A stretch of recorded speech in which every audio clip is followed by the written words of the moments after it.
Okay, welcome, Mr. Jared Taylor. And we have Kenny Bomber here with us. And I guess we're going to have a discussion on what you see as the problem with Islam and Muslim migration. Let me start off with a question, if I may. Kind of a loaded question. Can you hear me? Is everything coming out good? Yes, I can hear you just Okay, fine. great. So here's a question. You know, you are, I guess you consider yourself to be a white advocate. You don't like the terminology white supremacist. We won't No. use that in the discussion. So okay, you see me here. I Yes. am a dark-skinned person, which is strike one. I'm a Yes. Muslim, strike two. And I actively engage in spreading Islam, building mosques, and all around this country, which for some people, from your perspective, and you could share more about that with us. This is nothing less than an abomination on sacred U.S. soil. At least this is the way I'm understanding it. And this is not what Lewis and Clark blazed the trails for, to see mosques spring up around this country. So here's my question for you. How low down am I in your eyes? Go ahead. Oh, for heaven's sake. I don't use words like abomination and sacred U.S. soil. That's probably an important difference between me and you. I don't think the soil of any nation is sacred. Perhaps you do.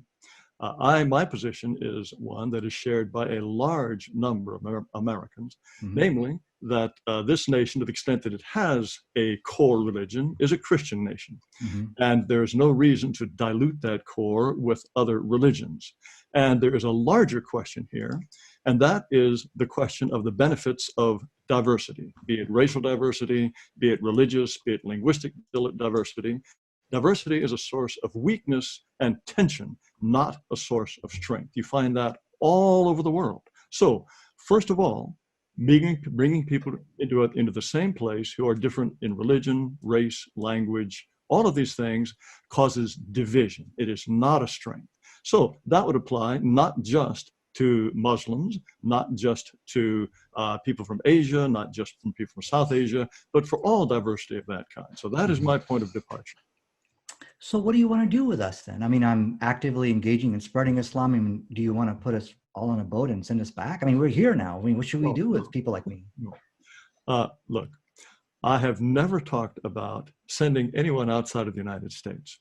My position is that there should be complete freedom of association, and whites should be free to associate with people like themselves. And if they wish, to have establishments in which they decide who can enter and who does not. Now, I think it was a big mistake to let Muslims ever come into the United States, just as it was a big mistake to let Muslims ever go into Europe. But once they're here, once they're citizens, we have to work out some kind of amicable form of separation. You are apparently in the business of trying to convert people to Islam. Presumably, you would like everyone in the United States to be Muslim. Presumably, you would like to establish Sharia law in the United States, if that is your belief in Islam. That's not what most Americans want. And for most Americans, the idea of people being Islamic and taking it very seriously, and for example, insisting that women cover up, insisting that there be separate bathing hours for men and women in swimming pools, insisting on having foot baths in universities where people can wash their feet before they worship and special rooms set aside for them. All of this is a huge past. Also, to the extent that Muslims insist on not serving pork in school lunches, all of these are impositions on an American way of life that Americans did not ask for and do not strengthen us, are all sources of tension. And that's just to begin with. Okay, well, let's get into that. Hey, can you see my desktop by any chance? Can you see what I got here? Probably not. What have you got there? Can you see my desktop? I can see it, yes. In fact, let me go to here. I want to play some video here real quick, if I may. I just wanted to kind of question you on a couple of things you said about Islam. And definitely we'll get onto the whole thing about whether Muslims want to impose Sharia law and there's no pork being served in certain schools, and therefore this is some kind of, problem. We'll get into that. I wanted to play some video, if I may, of you, Jared, about some questionable statements you made about Islam here. And can you... You can see that, right, Kenny? You guys can see that? Yes, I can see it. Okay, so let's play this, and let me know the sound comes out quickly. Okay. He just took it for himself. He gave infidels the choice of conversion or death. Okay, so Yeah. this is one of your tapes about what use is Islam, and you're talking about the Prophet Muhammad sallallahu alaihi wasallam, who was our prophet. You said that he gave the infidels, as you said, the choice of conversion or death.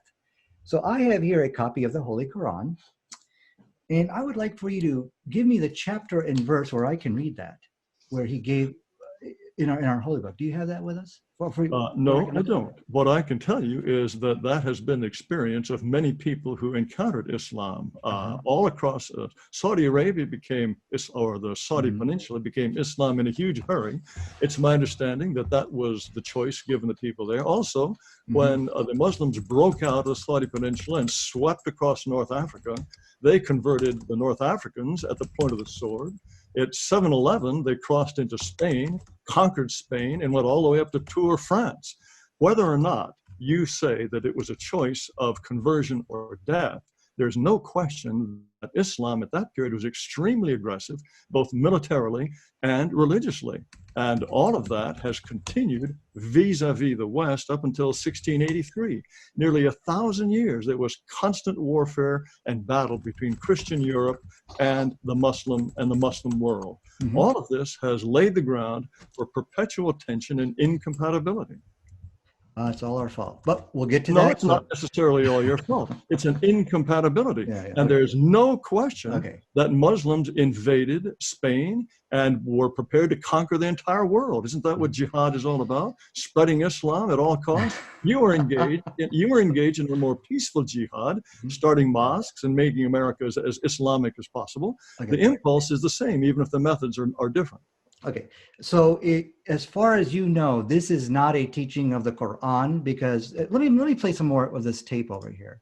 Okay. Islam starts with Muhammad, and there's a lot about him in the Muslim holy books. He was, without a doubt, the most violent, fanatical, misogynistic, bloodthirsty sex maniac ever to start a major religion. Okay, so now I will get to the point about how Islam spread and the battles and the things which you mentioned, and you threw a lot at me. One thing I would ask you, just give me 1 point at a time. We'll get to that, but where I'm trying to take you first is exactly what you just said. You said it was in the Holy Book. I have here the Holy Book, Jared, and you said that all of this violence, bloodthirsty, forced conversions, all of that can be found in this Holy Book. So I guess my question for you, do you have any reference for that where I can read it and find it?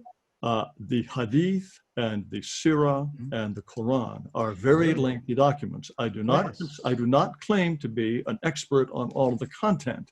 And it is my understanding that there are passages in the Quran that talk about death to infidels. I understand that there are also passages that are more peaceful. You can find various kinds of passages in Islam.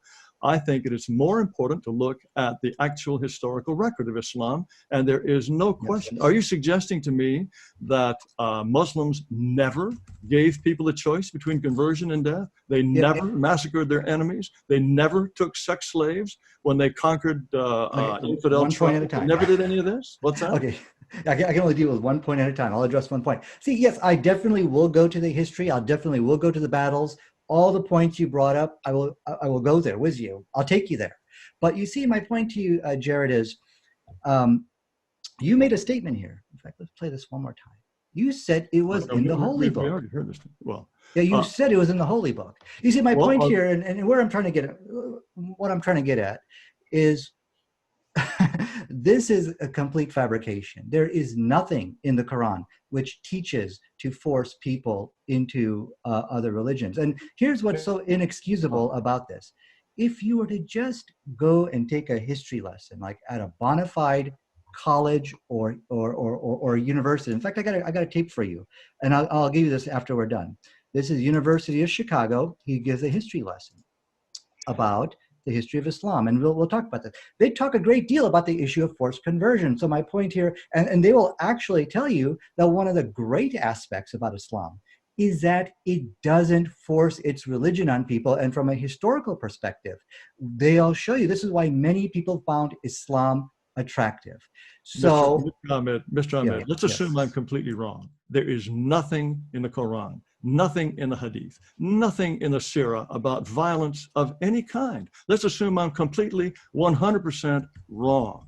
Mhm. and that I know nothing about your holy books. Let's assume that's the case. Let's simply look at history, and let's simply look at what We will Muslims get to may history. believe. Is when it comes to terrorism, what Mhm. you are going to find is that your white advocates have a terrorism problem too. The Muslims are now. Jared, please allow me to allow me to speak. I know, let's not talk over each other. Okay. Because now, when you talk to the FBI, when you talk to the people, Department of Homeland Security, they see white advocates, or what you call neo-Nazi terrorism, and the far right as a greater threat than even the Muslims. Now, let me get you a reference for that. Okay. In No, fact, no, no. I've heard yes. that many, Okay. many times. But this I've is heard that coming from many law times. enforcement. Now, this is coming from law enforcement, where they say that they are a greater threat than even the Muslims. And in fact, I'll tell you about a program. In fact, here's a reference I'm quoting right from here. Okay. And there's many more than that. Okay. And I know you've heard this, but here's my point here now. Let's look at the terrorist attacks by right wings. And if you want to quote statistics, only 49% of your right wing buddies here, they accept the religious freedom for Muslims, meaning giving them the free will, the free choice. They will engage in the same religious persecution as their forefathers handed down to us. Here is a list of terrorist attacks, just like you gave us a dirty laundry list of Muslims. Here is your dirty laundry list, okay? Look at this. Suspect arrested, accused of throwing a Bible into Colorado mosque. That's a small one. Let's keep going, okay? Look. And so Again, here's my point, Jared. You have a terrorism problem. The white advocate terrorism is a greater threat than us. look. And look at this. It's a horrible list here. Wait. Let's assume that statistics are correct. I think much of what is blamed on white advocacy or white nationalism is in fact nothing to do with it, but let's assume that your statistics are absolutely correct. Nothing to do with it. Hold on, stop there. Yes, What yes. percentage of the population is white and what percentage of the population is Muslim?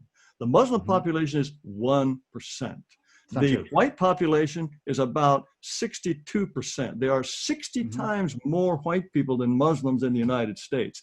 Even if whites and Muslims were committing terrorism at equal rates, that means per capita, Muslims are 60 times more likely to be committing terrorism. And finally, these Muslims came to the United States as guests of this country. They didn't have to be there, and I'm saying it was a terrible mistake to let them in. The Muslims that came here originally in this country were brought here on slave ships. That is the truth. If you'd study the history of this country, then you would know that the Muslims were brought here were in the backs of slave ships.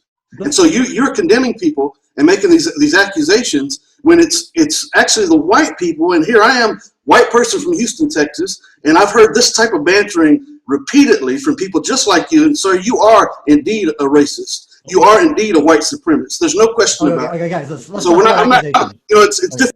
Okay, hold on. Whoa, stop. Okay, let's not throw. I know, this can get very heated discussion. Well, it's going to get heated. I'm simply going to log off because I can't listen to a man like this that's fine, Kenny. and make all these blanket statements and not address that issue. Okay. So if you want to debate Kenny, me on the. Okay, Kenny, stop, Kenny. Listen, let me just respond to this. But no, I got to respond to what your claims are about, the Muslim terrorism, that we are more likely to commit an act of terror than a white nationalist. Wait. I'm talking about white people in general. Okay. And that's an irrefutable point. Furthermore, okay. I mean, can I answer that? Well, is this what law enforcement say, that we are more likely to? Is this your own interpretation, or is this what law enforcement says? Wait, it's just based on the numbers. Okay, so this is not what we. There are 60 times as many whites as there are Muslims. I mean, let me tell you. If they're committing terrorism at equal rates, then Muslims are 60 times more likely than whites to be committing terrorist acts. It's a simple mathematical phenomenon. I don't need the FBI to tell me that. Okay. Well, we go by law enforcement and what their statistics are, and what they say is they see that the right wing, far right groups, your white advocate brothers, Wait. Look. Yes. Many are they people, white advocates? Many people called right-wing, they are sovereign citizens groups, they are militia groups. They don't necessarily have any kind of connection with white advocacy whatsoever. That's exactly what we say. Can you not see that your face is as black as our face, Jared? If you look, you are in the same boat as we as Muslims are. You are saying the same thing we're saying. Oh, but they don't represent us. Look, they are white advocates. They argue, and I bet you they listen to your podcast. I bet you they listen to everything you say, but you're now saying the same story. What the Muslims are saying, they're extremists. We don't acknowledge them. So my point here is you're as black as we are at this when it comes to terrorism. Okay. So the issue here is law enforcement. And I'm going to tell you a story real quick here. Okay. And this is something, a little bit of FYI for you. You know, law enforcement, they have been bugging, they have been tracking these neo-Nazi groups and white advocate groups, and there's a secret program in which they have been knocking on the door of every mosque in the country, and they have put us on notice and debriefed us. They say, we believe there are imminent attacks from groups like the Michigan militia, the 3%ers, who are training in the forest right now with their semi-automatic rifles, you know, and they said, we believe that they have plans on attacking mosques and committing acts of violence here. So they offered us a free training, which I will not divulge the details of that training is, but let's put it this way. It is a training program to neutralize any white advocate supremacist group. Wait a minute. Which now they are your group now, okay? You make claims they're the extremists of your group. Look, neutralize them and have. And I'll tell you what, I want you to do this. I don't know what city you live in, but on Friday, you go to the mosque. Just go to the mosque for the Friday prayer and look at the level of security there. We got law enforcement there. Kenny can probably, vouch for that. Every mosque in the country, law enforcement put, security on every mosque for their. Now, why? Who is that? Is it from Muslim terrorists? No, it's your brothers in race. The white advocate. So you have a terrorism problem just like we do. You mentioned two groups, the Michigan militia, the 3%ers. Yes. Those people have a doctrine that has nothing whatsoever to do with any kind of white racial consciousness. But the fact is, whether or not there are some people who share some of my views who are violent does not in any way negate the fact that we have voluntarily imported a group, namely Muslims, which has shown itself to be violent, not just in the United States, but in Europe as well. And that is, as I said, you have the FBI involved, and that's why they've been managed to foil these 40 Muslim terrorist plots meant to kill as many Americans as possible. The same thing has been happening in Europe. In the last 4 years, between 2015 and 2018, there have been 87 successful murderous terrorism attacks in Europe that killed 360 people. 360 people. They're dead. They can't bring them back. We don't know how many are wounded.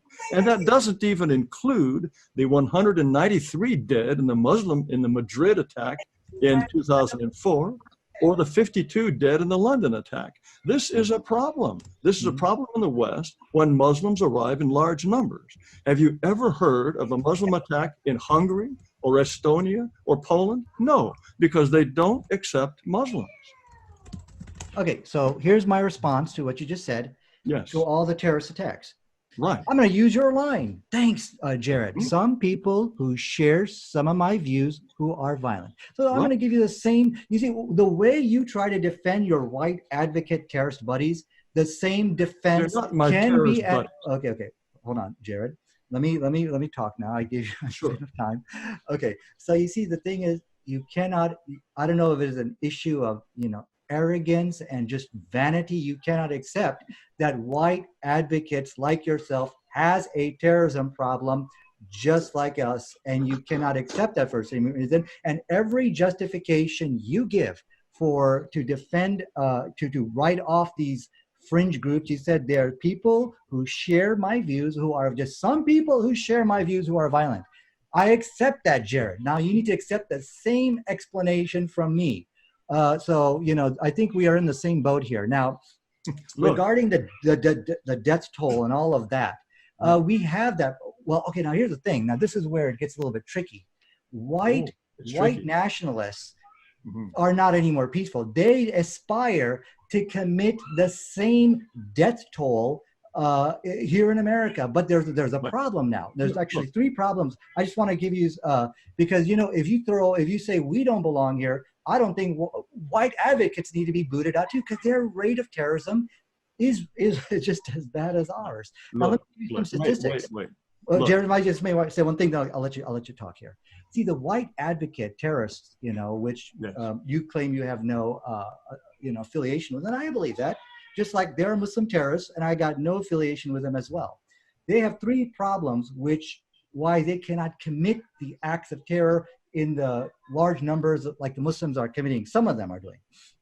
Number one, they have been infiltrated more heavily by the FBI and groups like that. Number one. Number two, even though they have every intention to commit large mass murder attacks, just like you described on mosques, they do not. Many of them are ex-military. Many of them are police, and they don't want to get into a firefight in front of a mosque in America. So there is a standing cease and desist order, because they know that's exactly what's going to happen if they launch attacks on mosques all around the country, which the FBI have said this is exactly what their plan is. Wait. Yeah, so okay, Jared, can I answer all that? I'm sorry, you're throwing a lot at me. I apologize. Let me start. I'm going to respond to the things you said. Jared, let me ask you a question. Are you a Christian? You're a Bible-believing Christian? I don't talk about my religious beliefs. Well, you do, because I did hear you talk about that you are a Christian on many of your tapes, but in front of me now, you're backing away. No, I did hear you say you're a Christian, and on many of your shows. What's up? Why are you backing away from me? Are you a Christian? I'm confirmed as a Presbyterian. My father was a Presbyterian missionary in Japan. And gosh, my family is Presbyterian for about as many generations as we can count on your fingers and toes. So is a Presbyterian the same thing as a Christian? I beg your pardon? Is that the same as a Christian, a Presbyterian? Yes, it's a Protestant denomination. Oh, okay. It goes back to Calvin originally. Never said that I'm a Christian. I do not talk about my religious beliefs. Your parents were missionaries, right? And you did, I believe, what's the name of that one dude you were on a Christian radio show. It's a one African-American gentleman. I forgot his name. You did talk about your religion and how you are a Christian. But now today, don't talk about religion. What's up? Well, I don't talk about you misapprehend. I do not claim to be a Christian. I do not. I got you on tape. You talked about, okay, but anyways, let me get to the point here. Yes, get to the point. You see, the adulterers being stoned to death, that is in the Bible. This is something which both Jews and Muslims believe in. They read the Bible. The whole issue about death penalty for apostasy, did you know that is also in the Bible? Eric Weinstein, he's a Jewish believer. He talked about that on the Joe Rogan show, about how this is actually something which is in our book. And Christians believe this. Well, yeah, they believe this is the fundamentalist Christian groups and the fundamentalist, or you could say the Orthodox Jewish group. They believe that these are God's word, and not only that, but when it comes to, but I want to show you something here. Okay. I understand that you don't want to, at least in front of me, share your religious beliefs, and that's fine. No, but I want to show you something here, because I'm sure. Words in my mouth. Okay, Jared, I want to show you something here. And you did talk about scriptures, having terrorism and things like this. Can you read this in front of me? This is a passage from the Bible which says, now it talks about go and attack Amalekites. And I want to get your opinion on this. Do not spare them. Put them to death, men, women, children and infants, cattle, sheep, and camels. I will ask you today to condemn this act of terrorism and genocide. Will you do that for us today on the show? Of course. This is condemned. The point is, no Christian group would recommend that. No Christian group would want to behave the way ISIS did. ISIS is behaving as certain people. Oh, well, that's not true. Actually, there are Christian groups who are. Did you know, let me correct you because you are factually incorrect there. Did you know that the war in Syria is actually a Christian holy war. The Russian Okay. Orthodox Church declared the Syrian war to be a Christian holy war. And on Right. that note, Right. they have attacked Christians, have attacked Okay. U.S. troops, Have it Christians. your way.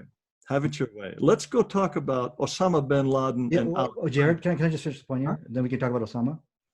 Yeah, finish your point. Okay. What's going on? It's not ISIS Okay. is not establishing a caliphate. It's a Christian holy war. I got that.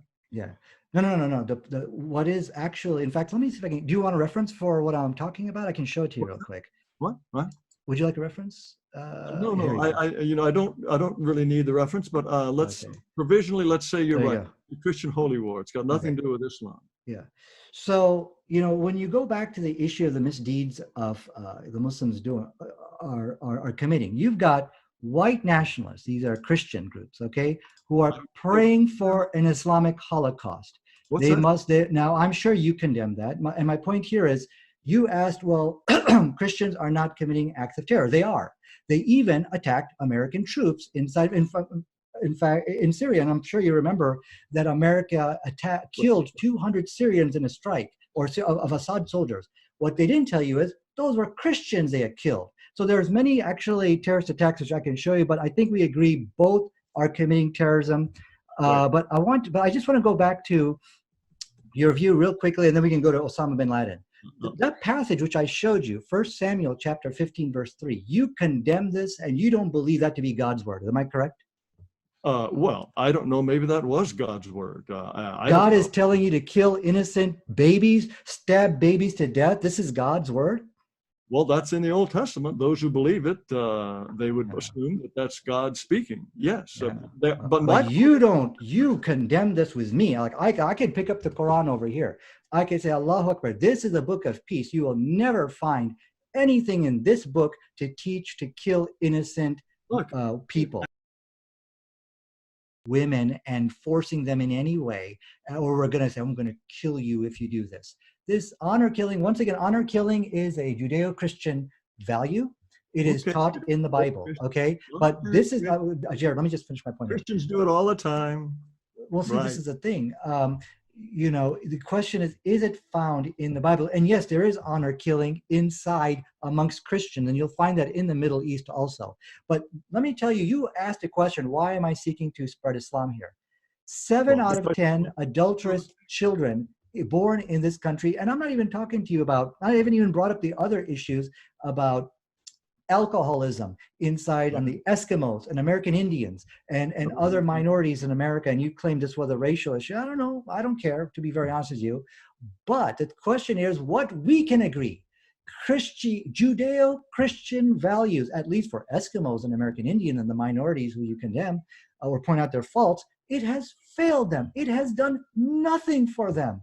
Allahu Akbar, we are coming with something which can help them. And if you look, and I can show you the numbers, or I can show you examples of how many people have been helped with Islam in America. So these are indisputable facts of how Islam is helping the people of this country, and Judeo-Christian values has failed.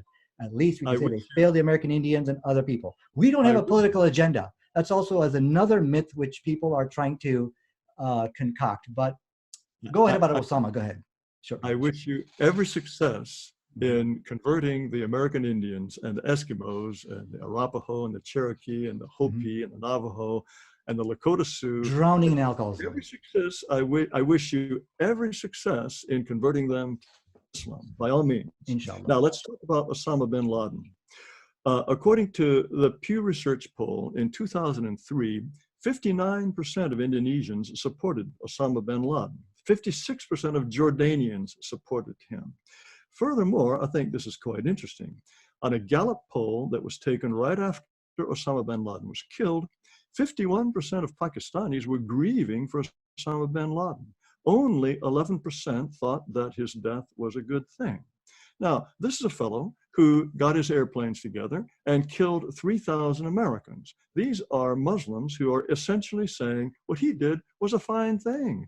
And again, this bespeaks a certain attitude that is incompatible with peacefully living in the West. Again, not every single Muslim supports terrorism. Not every single Muslim supported Osama bin Laden and his attacks on the United States. But even if only 54% do, then there's no reason for them to come here.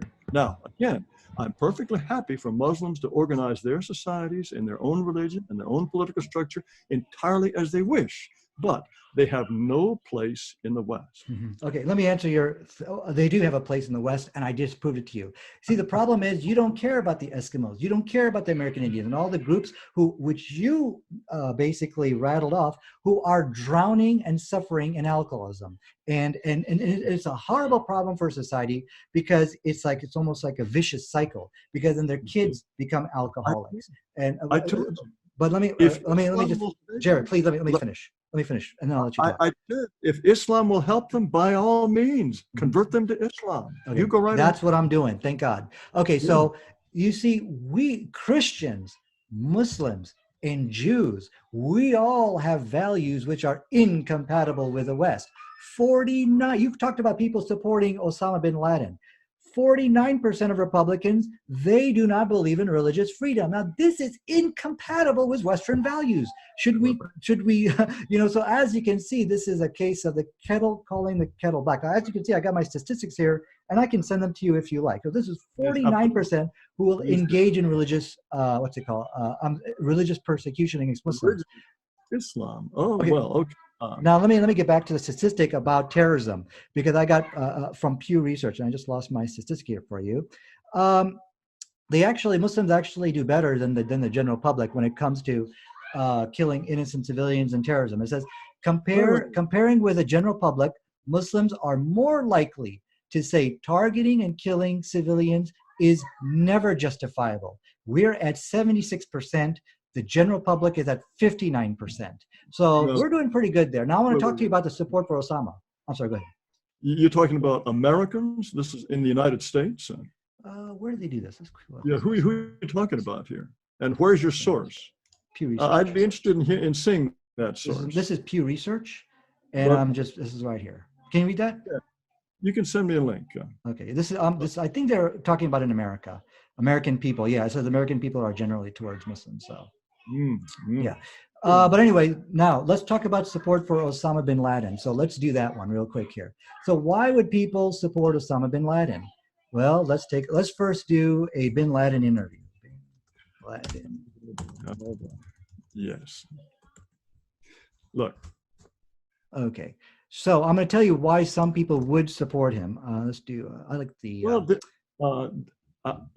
They may have perfectly good reasons, they think, to support him, but the fact is he killed more people in a single blow than anything since Pearl Harbor. And it is understandable that Americans not want people who supported. Yeah, I agree with that. Anyone who supports bin Laden, boom, get him out of here. Now, let me tell you why people do support Osama bin Laden. Well, first of all, you need to understand that. Well, let me back up and ask you a quick question. When America dropped 2 atomic bombs in Japan, would you consider this a terrorist attack? I think it was a war crime. It was a war crime, okay, yeah. But see, here's the thing. When the homeland is threatened, for example, I'll give you a hypothetical situation. If China invaded California and subjugated the Californian people and raped them and did horrible things to the Californian people, would some Americans engage in terrorist attacks against Chinese? Probably. Some would. When people are up against a fence and they see this as the only option, America, Britain especially, they will all resort to killing innocent civilians and engaging in terrorism. In fact, I'll give you an example of a British terrorist. Jared, can I just finish my point here real quick? Sir Arthur Harris.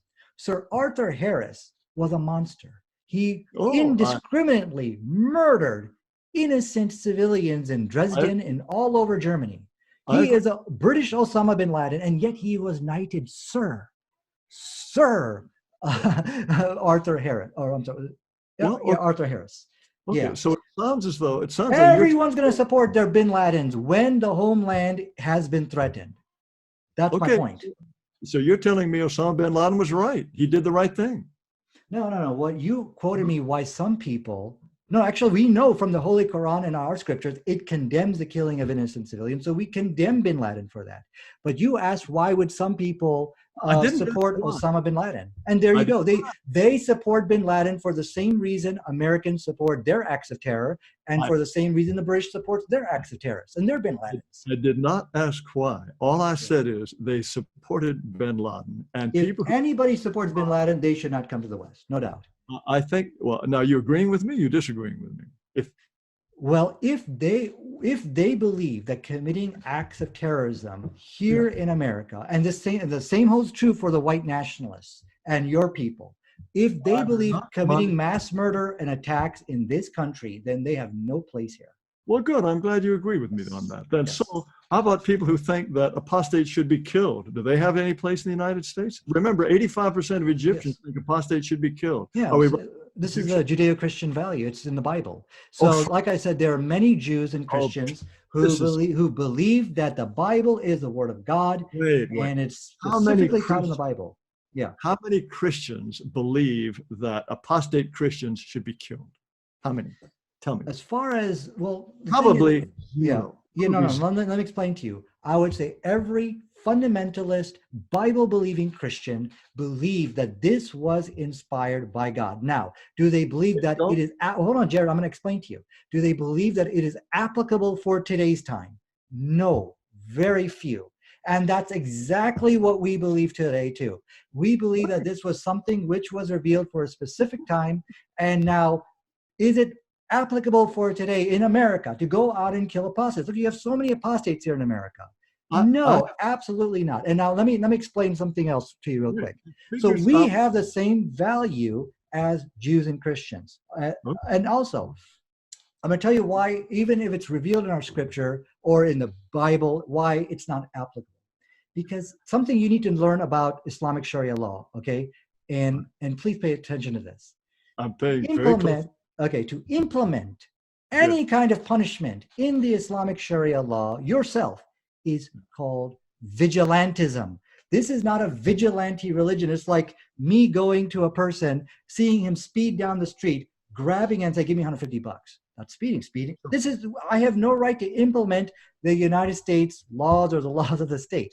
Likewise, anybody who sits and tries to implement Sharia law on their own free will, then this is just as insane and ridiculous. This is not a vigilante religion. So no, even if you can believe, Islam or Judeo-Christianity teaches us apostates should be killed, I got no problem with that. That's not a problem. It's okay to have that belief. But we do not implement these laws. I hope that's clear. So anyone can have these beliefs. You can believe that homosexuals are cursed by God. Many fundamentalist Christians believe that they're cursed by God, they're going to hell, and whatever. I don't care. That's fine. But to believe that you must implement it here, that's a problem. And Allahu Akbar, thank God, we can see that the United States of America doesn't have a problem with apostates being killed. All right? And I stand in condemnation of that. You don't plan to kill them, but 85% of Egyptians think that it is a good idea. And remember what happened to, Salman Rushdie. Yeah. Yes. Boy, there was a fatwa issued against him. So that was official. If al-Baghdadi had said, go out and kill those adulteresses, that's okay because he's the head of the Islam. So that guy had to live in seclusion forever. Look, it's all very well to say it's in the scripture, but we don't care. I'm telling you, 85% of Egyptians today say that apostates should be killed. In any case, my time is running out. Mine too, yeah. This charming conversation. Yeah, I'm sorry, what's that? My time is running out. Yeah, me too. I think we went a little over today. But no, I enjoyed this discussion, and I know I didn't answer everything you raised. But one thing I did want to ask you, Jared, we started off by, discussing what was in the Islamic scriptures. Can I get a promise from you that 48 hours from now, you're not going to be talking about the religion of Islam is a religion of terror, and this is what their holy book teaches? I hope I won't see this from you again. Well, I can't make any promises, but because you were wrong about saying that in those videos. I don't claim to be an expert on the holy books, and Okay. I don't believe that the sources that I've consulted are liars. But I suspect that the Islamic holy texts, like the Bible, contain many potentially contradictory things. But when the people who are running ISIS give Islamic explanation for what they're doing, I suspect that there is some sort of logical and plausible explanation for what they do. Now, there may be contradictory scripture as well, but I don't believe that they're inventing it out of pure nothing. Jared, can we do this? Listen, you mentioned that you have this trusted source of people who fed you this baloney, this stuff, and you just trusted what they said. Can many of those people, by the way, do you know who Robert Spencer is by any chance? I know who he is. Yeah. Yes, I debated him. I would like to share my debate with you. You know who Dr. Bill Warren is? Yes, I know who he is too. I had a debate with him too. I would like to share these debates with you. So now you can hear from both sides. How does that sound? Can I email you those? Yeah, but do email them. Yes, Okay. and I'm sure you just crushed them mercilessly. Oh, it was a beatdown, bully beatdown. Allahu Akbar.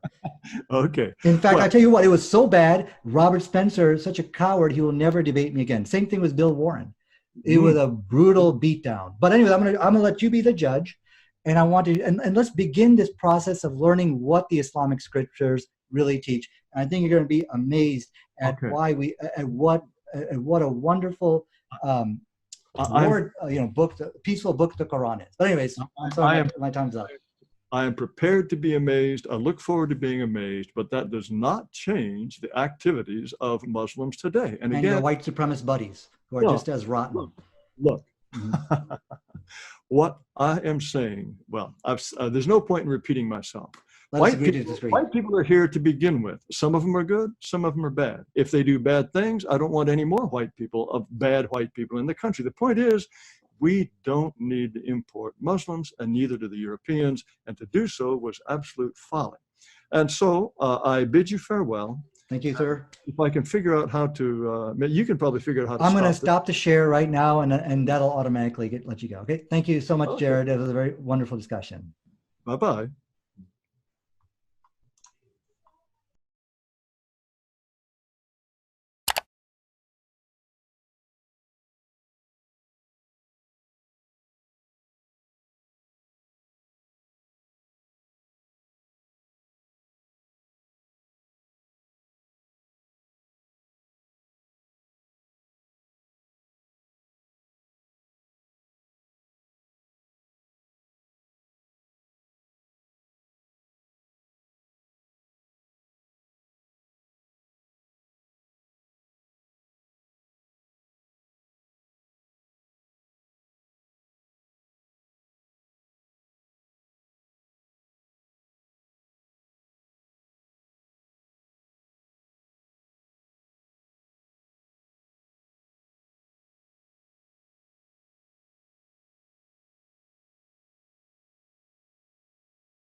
Are you a Christian? I'm confirmed as a Presbyterian. My father was a Presbyterian missionary in Japan. And